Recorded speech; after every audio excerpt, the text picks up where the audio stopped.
السلام عليكم ورحمة الله وبركاته. كل سنة وانتم طيبين يا حبايبي. طبعا داخل علينا الشهر الكريم وبنحب كده نعمل الكنافة بكل أشكالها. بصوا النهاردة هنعمل كنافة بطريقة يعني فلاحي، وفي نفس الوقت طعمها خرافة وأحلى كمان من بتاع المحلات. هي يعني حاجة كده تحفة بصراحة. أنا ملك محمد ودي قناتي، أتمنى الاشتراك في القناة، كومنت طيب ولايكات كتير يا حبايبي. طبعا النهارده هنعمل كنافه كده، وشايفين الكنافه بالقشطه كده، خدنا معلقه بالقشطه، القشطه الفلاحي حاجه اللهم بارك. بصي مش هتدوقي طعم كنافه في الدنيا الا لما تاخدي معلقه من القشطه كده مع معلقه من الكنافه.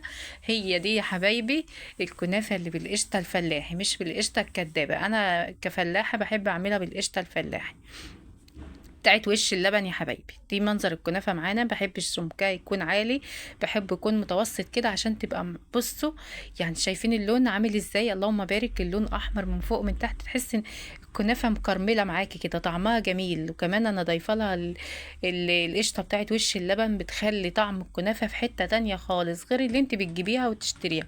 جربي كده تجيبي اللبن وتاخدي منه الوش بتاعه وتعملي طريقه الكنافه دي. هتعرفي اصلا انا بقول لك ايه، وهتعرفي ان طريقه الكنافه دي تختلف عن اي كنافه انت كلتيها. اول حاجه كده جبت كوبايتين ونص من السكر، وضفت عليهم كوبايتين 3 اكواب من الميه كده يا حبايبي. ده الشربات بتاعنا. بكل سهولة. لو انت هتعملي كمية اقل هتعملي كوباية سكر واحدة ومعاها كوباية ونص من المية وهتبقى تمام. طبعا بعد ما بيغلي شوية كده بنزل عليه بعصرة ليمونة، وكمان بعد ما بيستوي كده خالص بنزل عليه بباكو من الفانيليا يا حبايبي، عشان بيدي الشربات كده ريحة الفانيليا بيبقى حلو. وانا من الناس بقى اللي مش بتحب تسيح السمنة في حاجة وتشتغل لا، انا بجيب الصينية بتاعة الكنافة بتاعتي بنزل بيها، نزلت بيها بقطعة من السمنة البلدي وقطعة من السمنة اللي هي العادية اللي احنا بنشتريها، وبسيحها مع بعضها كده في نفس الصينية كده. الصينية بتبقى مدهونة ومتغلفة بالسمنة كويس جدا. بصفي انا السمنة بتاعتي بقى في حاجة تانية واشتغل بيها، بتبقى الصينية جاهزة معايا. وكده ضربنا زي ما بنقول عصفورين بحجر واحد. دي كانت يا حبايبي قشطة اصلا فلاحي، وضفت لها كده شوية من الكريم شانتيه وشوية من السكر عشان يطعمها. لان طبعا في الوقت ده يا حبايبي بامانة ما كانش عندي مكسرات لسه. بقى ان شاء الله ننزل كده ونجيب مكسرات الكنافة والقطايف والقلاش بتاع رمضان ان شاء الله بامر الله. طبعا كده دي كمية السمنة اللي احنا سيحناها مع بعض كده في الايه في الصينية بتاعتي اللي انا هشتغل فيها على طول من غير ما انت ايه. ودي طبعا كمية الكنافة معانا هي اكتر من نص كيلو يا حبايبي، يعني كمية حلوة كده. كنت بقى عملتها وكانت شوية معايا كده، يعني عملت نص كيلو وكان طعمه جميل جدا. فقلت لا ازود الكمية شوية عشان العيال ايه ياكلوا كده. وبصوا طبعا الحاجة اللي في البيت بتاكلوا منها كده وبتبقى مالية البيت بالخير. انما الحاجة اللي بتنشري ده بقى كده بندوقها كلنا كده يعني. انما الحاجة اللي بتعمليها ببيتك كده يا ست الكل بحب كده، وتصلي على الحبيب المصطفى محمد وايدك شغالة فيها، بتاخدي احلى حاجة في الدنيا. هي اللي انت بتاخديها من تحت ايديكي. وطبعا احنا هنا فلاحين، يعني بحب اعمل الكنافه بالقشطه بتاعتنا كده بتاعت وش اللبن يا حبايبي. طبعا غلفت بقى الكنافه بتاعتي بالسمنه كويس جدا، بسيتها كده بالسمنه زي الكحك يا حبايبي المبسوس زي ما بيقولوا. عشان تاخدي كنافه كده لونها مكرمل وجميل لازم تعمليها بالطريقه دي، تبسيها بالسمنه كده، تغلفيها بالسمنه كلها، وكمان بشويه من السكر كده، شويه من السكر. وجبت كيس بقى من بتاع اللبن ده وايه فتحت نصين، وابتديت ان انا ضفته كده ونزلت بقى بصينيه عشان اكبسها كويس يا حبايبي.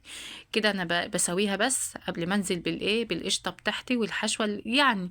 بصي لو انت عايزاها تعمليها ساده خالص من غير اي حاجه اعمليها بتبقى كويسه، بس غلفيها بقطعه من السمنه البلدي وقطعه من ويعني شويه من السمنه التانية بتبقى كويسه جدا. طبعا انا بقى ما كانش عندي حشوه، جبت معلقتين قشطه كده وعملت ايه ضفت لهم معلقه من الكريم شانتيه ومعلقه من السكر، وضربتهم كده بالمضرب مع بعض بحيث ان انا ادمجهم بس مع بعض.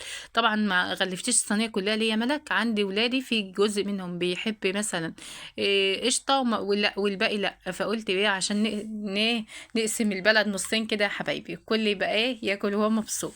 طبعا نزلت عليها بالنص التاني من الكنافه، وكبستها تاني كويس جدا، كبسيها كويس ونعميها كده عشان تبقى شكلها حلو معاكي. ونزلت عليها بباقي السمنه اللي كانت عندي كده يا حبايبي، وكده دخلتها الفرن بتاعي. بص كنت مولعاه مسبقا، معلش ما صورتش بقى الفتره دي طبعا وانا بقلب الصينيه، ما طلعتش معايا مظبوطه، فاخدت منها القطعتين دول بس كده عشان اوريكم الجمال اللي احنا عاملينه. ما شاء الله اللهم بارك. الكنافه يا حبايبي يعني بص انا بحبش السمك اللي هو التخين في الكنافه، انا بحب السمك اللي هو الرفيع اللي انت زي ما انت شايفينه. ما شاء الله جبت معلقه يعني قطعه كده من القشطه بس كده، مع معلقه من الكنافه، هنا دوبان. هي دي كنافه بما يجب ان تكون يا حبايبي. اتمنى اكون فدتكم لو بجزء صغير. اشتركوا في قناتي انا ملاك محمد يوصلكم كل ما هو جديد. بحبكم في الله وبشكركم. صلوا على الحبيب المصطفى محمد، واستنوني في فيديو قادم. اتمنى وصفاتي البسيطه جدا تعجبكم. بطريقتي هي طريقه فلاحي وريفيه، بس اتمنى ان هي تعجبكم وتكون بسيطه معاكم وتجربوها في المطبخ بتاعكم. واي سؤال اي استفسار حتى لو ما عندكيش مكون من اللي انا ضفته ابعتيلي وانا هقولك تعملي بديله ايه يا ست الكل.